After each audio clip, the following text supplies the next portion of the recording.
Episodio 3. Pañuelos celestes, pañuelos verdes. La ruta del aborto en la Argentina.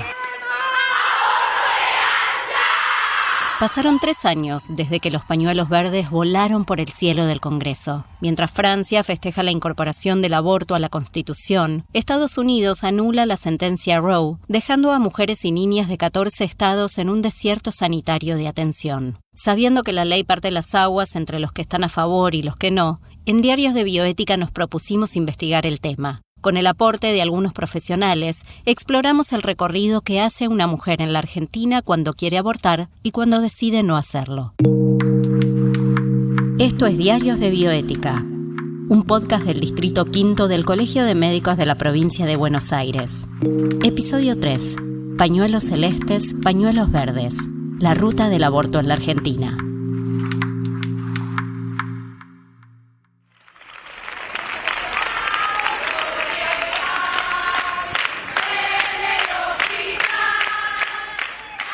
A 3 años de la promulgación de la ley del aborto, desde la Comisión de Bioética salimos a la calle para charlar con distintos especialistas del mundo de la salud. Con un plan: intentar responder algunos interrogantes. ¿Qué recursos ofrece hoy la ley para llevar adelante un aborto en la Argentina? ¿Y qué herramientas de asesoramiento aporta el sistema de salud a las mujeres? Esa búsqueda implicó además indagar sobre los dilemas que enfrentan las personas ante un embarazo no deseado. También quisimos resolver estas inquietudes. ¿Qué es el consentimiento informado? ¿Cómo deben proceder los profesionales de la salud ante la solicitud de un aborto? Y además, ¿qué implica la objeción de conciencia para quienes no quieren llevar adelante la práctica? El primer lugar que visitamos fue un centro de atención primaria en el conurbano de la provincia de Buenos Aires. Allí nos encontramos con Débora, la partera de la sala, quien después de una breve recorrida por el lugar, nos invitó a su consultorio. Mientras preparaba el primer mate de la mañana, le preguntamos cómo funcionan las consultorías IBE. Este es un consultorio que realiza consejería en IBE-ILE. Por ley, el consultorio debe estar formado por un equipo interdisciplinario y la medicación tiene que ser entregada por un médico. La consejería, los profesionales que intervenimos, yo que soy licenciada en obstetricia, una trabajadora social, una psicóloga y un médico generalista.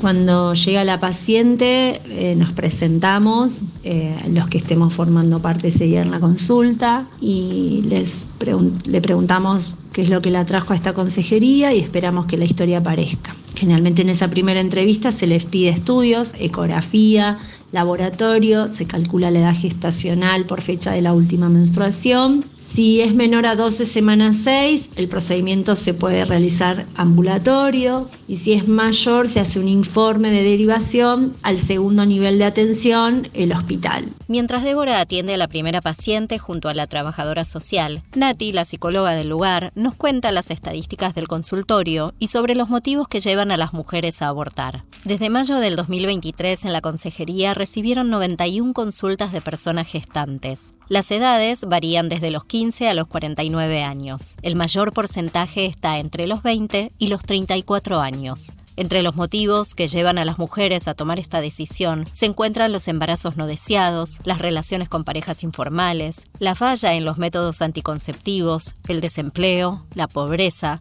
la crisis de vivienda, el sufrimiento psíquico, el aislamiento y la soledad. No todas las mujeres que llegan al espacio del consultorio de consejería en IBE-ILE terminan realizando la práctica. El consultorio es un espacio donde se brinda información del procedimiento, donde se abre un espacio de escucha, es un espacio interdisciplinario, por lo tanto se puede trabajar sobre los miedos, sobre las dudas del procedimiento o sobre las dudas de sí o no continuar con el embarazo. Y muchas, después de la consulta, terminan no accediendo a la práctica y deciden continuar con el embarazo. Otras se van con el tratamiento indicado y quizás a la semana o a los 15, a la semana cuando es citada para control, vuelve diciendo que se arrepintió y que lo pensó, entonces devuelve los comprimidos y decide continuar con el embarazo. constituyendo un quórum de 150 diputados, queda abierta la sesión especial convocada para el día de la fecha. Acá no hay diputados antiderechos ni diputados asesinos. No nos olvidemos que el aborto es una realidad hace siglos. Un problema de salud pública y estructural que existe en nuestro país. Defiendo el derecho de los más vulnerables, de esos que no tienen voz y, por supuesto, ni voto. La realidad debe ser enfrentada no con la policía, sino con la salud pública responsable y con sentido realista. No estamos contra la vida de nadie, estamos a favor de legalizar una situación que ocurre en la Argentina. Lo que deberíamos estar legislando hoy es cómo hacemos viables las dos vidas, no cómo hacemos para eliminar una de ellas. Aquí no se está discutiendo una cuestión de principios ni de valores, presidente. Acá se está discutiendo una cuestión de salud pública. Una ley que para su sanción cruzó voces a favor y en contra de los legisladores en el Congreso, tal como escuchamos en los testimonios recolectados por el canal de noticias TN. La doctora Noemí Rempel es profesora de Derecho Penal y directora del posgrado de Bioética en la UBA. Publicó el libro Aborto e interrupción voluntaria del embarazo, abordaje normativo, religioso y social, nacional e internacional. Ella nos habla sobre el aborto desde la mirada legal. En la base de la problemática del aborto hay un conflicto entre dos bienes jurídicos, ambos legal, constitucional y convencionalmente reconocidos. Por un lado, el bien jurídico vida del feto y por el otro, el bien jurídico libertad, autonomía, proyecto de vida de la persona gestante. Este conflicto entre ambos bienes jurídicos no tiene a priori establecido en los sistemas jurídicos una forma de resolución y para resolverlo se usa el sistema de ponderación, es decir, de contrapesar, de equilibrar, de analizar en qué supuestos uno debe prevalecer sobre otro. En la búsqueda de la respuesta a este conflicto, las legislaciones encontraron dos sistemas diferentes, el sistema de plazos y el sistema de condiciones o indicaciones. En el sistema de plazos se fija un intervalo temporal dentro del cual la práctica va a ser legal, sin otro requisito más que cumplimentar las cuestiones médicas que requiera la ley. En cambio, en el sistema de condiciones, la práctica solo va a ser permitida si se cumple alguna condición o indicación prevista en la ley. Por ejemplo, que el embarazo provenga de una violación, por ejemplo, que corra peligro la vida o la salud de la persona gestante, por ejemplo, que hayan cuestiones socioeconómicas que impidan continuar con la gestación, por ejemplo, que hayan malformaciones fetales, entre otras. Desde su sanción en 1921, el Código Penal argentino se decantó por el sistema de condiciones o indicaciones. Es decir, que desde 1921 hasta 2020 inclusive, en la República Argentina el aborto fue un delito.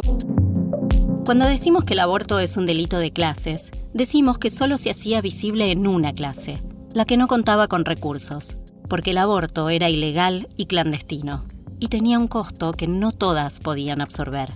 Así, las instituciones públicas recibían a aquellas mujeres que sufrían las consecuencias de un aborto mal realizado, un número que llegó a rondar los 80.000 anuales.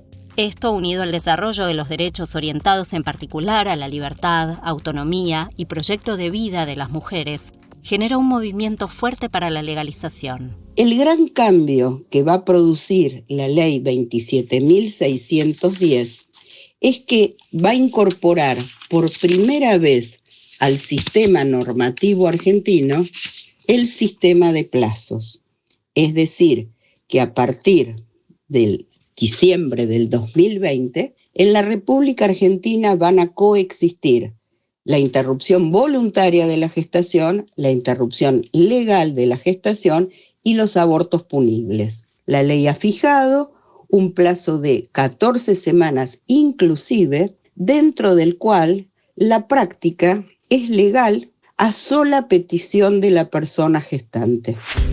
Mario Sebastiani es doctor en medicina por la Universidad de Buenos Aires e integra la división de tocoginecología del Instituto Universitario de la Escuela de Medicina del Hospital Italiano de Buenos Aires. A él le consultamos sobre las resistencias de los médicos para aceptar la decisión de una mujer que quiere abortar. Hay una pregunta que es si hay resistencia en el equipo médico, ¿no?, con respecto a lo que es IVE, ILE. Por lo pronto, previo a la ley, o yo diría hace 38, 39 años que empecé yo con este tema de la despenalización del aborto, porque era políticamente incorrecto, y entonces tenían miedo de no llegar a ser jefe de sala, jefe de servicio, jefe del departamento. Había resistencia por un lado, pero también había no me meto por las consecuencias políticas que puedo tener al respecto. Pero vamos un paso más atrás de la despenalización y de la ley, que es que aparece el misoprostol. Cuando aparece el misoprostol cambia completamente la escenografía del aborto. El misoprostol es un medicamento utilizado en obstetricia para la inducción de las contracciones uterinas, tanto en abortos como en trabajos de parto. Había misoprostol dando vuelta por el país, con lo cual los médicos nos fuimos convenciendo que independientemente de la legalización o no, nosotros teníamos que ayudar a las mujeres, porque no ayudarlas era condenarlas a la clandestinidad. Explicarles cómo se administraba el misoprostol, decirle que fueran a tal o cual guardia, que eran, digamos, amigables a la situación del aborto, aún no despenalizado. Lo que pasó con la despenalización del aborto es que se volvió una práctica más. La pregunta inicial es si hay resistencia. Bueno, se suele decirle a los residentes nuevos, decí que sos objetor, porque si no, mirá que te la vas a pasar haciendo abortos. Porque la objeción de conciencia es una cosa muy íntima, muy respetable, muy individual. Es una persona que está atribulada por una situación muy particular y dice, mirá, yo preferiría esto no hacerlo. Lo hace otro, pero que 5 guardias, 6 guardias sean objetoras y una no, me parece, lo voy a decir así, una vileza por parte de mi gremio médico, en el sentido que sobrecargan de trabajo al resto. Mi posibilidad de ir en contra de una norma, que es la objeción de conciencia, no puede ser nunca más importante que el derecho de una persona a tener el derecho a la salud. Así que sí, hay resistencias. Con 38 votos afirmativos y 29 negativos y una abstención resulta aprobado, se convierte en ley y se gira al Poder Ejecutivo. Desde la Comisión de Bioética le preguntamos al doctor Beruti, médico obstetra, director asociado del Hospital Materno Infantil de San Isidro, sobre la Ley 27.610 de interrupción voluntaria del embarazo. Con respecto a la ley de aborto, es una obligación para todos los agentes del servicio de salud, con lo cual en el hospital donde me desempeño ahora la cumplimos. Mi posición durante estos 40 años de ejercicio de mi especialidad ha sido siempre a favor de la vida, con lo cual ejerzo mi derecho a la objeción de conciencia de la misma manera que lo hice en el Hospital Austral y lo hice toda mi vida y lo estoy haciendo ahora. Para saber más sobre la objeción de conciencia le preguntamos a la doctora Rempel. La objeción de conciencia es el derecho a no realizar una conducta legal cuando esta conducta confronte con valores, principios de la persona. En estos casos se reconoce el derecho del médico a ser objetor de conciencia, generando en la ley algunas obligaciones, entre ellas mantener esta decisión en todos los ámbitos en los que desarrolle su actividad, tanto en el ámbito público como en el ámbito privado. Debe derivar a la paciente para que sea atendida por otro profesional en forma oportuna, sin ningún tipo de dilaciones. Solo puede objetar la práctica directa de la interrupción, es decir, la muerte del feto.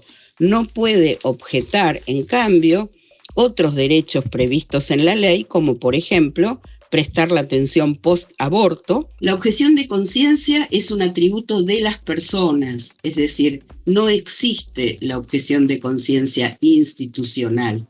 El Código Penal va a establecer por primera vez una sanción para aquellos profesionales, funcionarios públicos, funcionarias públicas, autoridades de establecimientos de salud, efectores o personales de salud que injustificadamente dilataren, obstaculizaren o se negaren a realizar una interrupción legal en contravención a la normativa fuera de los casos expresamente previstos que estuvimos viendo de objeción de conciencia.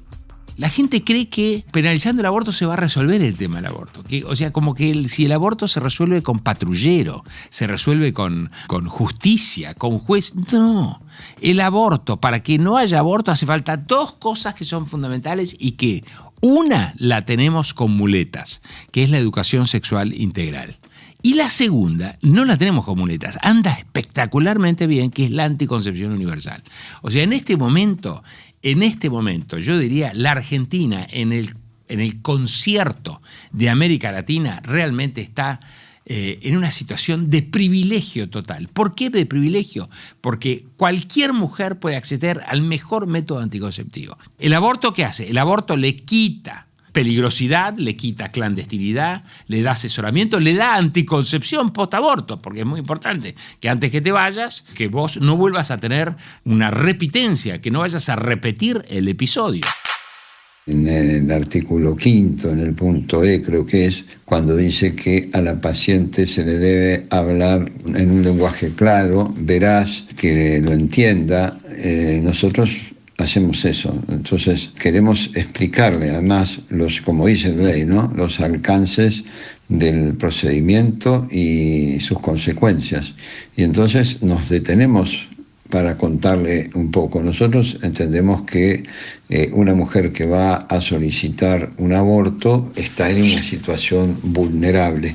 Por eso es que en el hospital se ha creado un consultorio de embarazo vulnerable que no solamente atiende todo lo referido a la ley de interrupción del embarazo, sino que también integra un grupo de mujeres con adicciones y con problemas de violencia de género. Cuando va una mujer a solicitar la interrupción del embarazo, lo que tenemos es un momento de escucha, como lo dice la ley, escucha activa. Por supuesto que nunca vamos a juzgar a una paciente porque solicite el aborto. Entendemos que están padeciendo una situación, en algunos casos muy dramática, y queremos ayudarla en lo que podamos.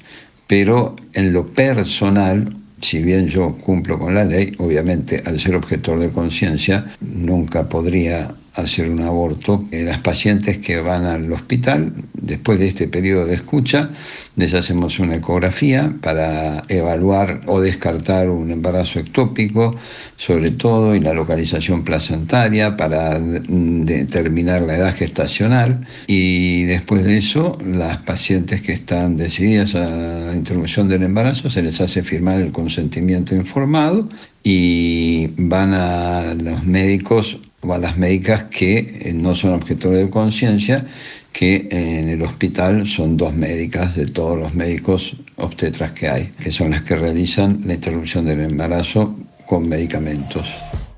En el caso específico de la interrupción voluntaria o interrupción legal del embarazo, la ley 27.610 regula quién debe prestar este consentimiento y hace expresa referencia a los casos de las personas menores de edad y a los casos de las personas con capacidad restringida. Evidentemente esto es un problema que lleva muchísimos años en la Argentina y hay varias estrategias recomendables que pudieran utilizarse para prevenir estos casos de abortos. Hace muchos años en España se hizo un estudio en 17 ciudades de España sobre por qué o cuál era la causa por la cual las mujeres abortaban. Y el 83% de esas mujeres, que eran todas en edad reproductiva, fueron alrededor de 3.000, entre 15 y 49 años, dijeron que la causa principal por cual recurrían al aborto era el abandono afectivo. Primero y principal por parte de su pareja, y segundo de sus padres, y tercero de sus amigos. Y esto lo hemos visto en este hospital. Después de este periodo de escucha, hay muchas pacientes que siguen su embarazo, porque no se les explicó con total claridad en qué consistía, o porque tienden a evaluar otra estrategia de mejor ayuda de su pareja o de su familia, y algunas han continuado con su embarazo. Desde la Comisión de Bioética quisimos saber más sobre los fundamentos que llevan a algunos médicos a estar a favor o en contra de este procedimiento. Con respecto a la objeción de conciencia, es un derecho, por eso lo ejercen un montón de médicos obstetras, y esto está relacionado exclusivamente a mi especialidad. Desde el ingreso a mi residencia, ya en el año 83. Ustedes saben que el aborto puede ser espontáneo, puede ser provocado. El 12 al 15% de los abortos son espontáneos. Por esa razón, en la maternidad Sardán, con 6.000 a 7.000 partos en aquella época, había cerca de 700 a 900 abortos espontáneos por año. Con lo cual, por día venían a la maternidad Sardán entre 2 o 3 pacientes que habían perdido el embarazo. Esto, digamos, me permitió a mí estar en contacto directo con el embrión humano desde el inicio. Y la verdad es que siempre pudimos, todos los médicos residentes y todos los que estábamos allí, que éramos un montón, siempre pudimos comprobar lo mismo, que era un ser humano en distinta etapa de maduración y desarrollo. Porque si la gente viera lo que es un embrión humano de 2 meses, podría haber características que son inconfundibles. Ya a los 2 meses se pueden ver y distinguir claramente el tronco de la cabeza, se pueden ver las manos, los brazos, las piernas, se pueden contar los 5 dedos de la mano y de los pies. Se empiezan a delinear los rasgos faciales de la cara, la nariz. Entonces, si eso no es un ser humano, ¿qué es? Esta es la razón más fuerte de mi convicción a favor de la vida humana. Nadie me lo contó nunca, lo viví personalmente. Lo pude comprobar de forma natural durante todos estos años ejerciendo la obstetricia. Yo estoy seguro que si pudieran ver lo que nosotros vemos, más de uno cambiaría de opinión. Y por eso no podemos eliminar a un ser humano inocente e indefenso que hemos jurado defender. La verdad que a mí me cuesta creer por qué no se puede aceptar la evidencia científica y biológica de que la vida humana comienza desde el instante mismo de la concepción y que está allí presente. Entonces es imposible que yo pueda alguna vez realizar un aborto.